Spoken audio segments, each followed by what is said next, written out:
अवधूत चिंतन श्री गुरुदेव दत्त. आज आपण बघणार आहोत दत्तगुरूंची सेवा कधी करावी आणि कशी करावी.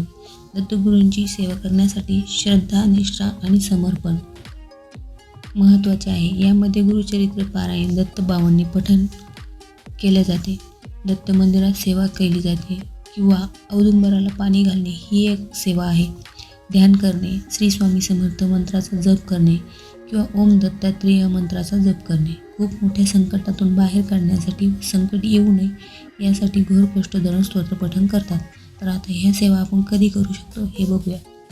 सर्वप्रथम आपण महाराजांच्या मूर्तीला अभिषेक करून घ्यायचा. अभिषेक झाल्यानंतर आपण दत्त महाराजांचा मंत्र जप करायचा एक माळ. तर दत्त महाराजांचा मंत्र आहे ओम द्राम दत्तात्रेया नमः. हा मंत्र आपण सकाळी जप करायचा सकाळच्या सेवेमध्ये, किंवा तुम्ही श्री स्वामी समर्थ या मंत्राचा जपही करू शकता. आणि सकाळी 3 वेळा घोर कष्ट धरण स्तोत्र हे पठण करायचे आणि संध्याकाळच्या वेळेस दत्तबावांनी ही म्हणायची किंवा तुम्ही श्रवण केली तरीही चालते. झालेली सेवा दत्त महाराजांच्या चरणी रुजू करते. श्री गुरुदेव दत्त.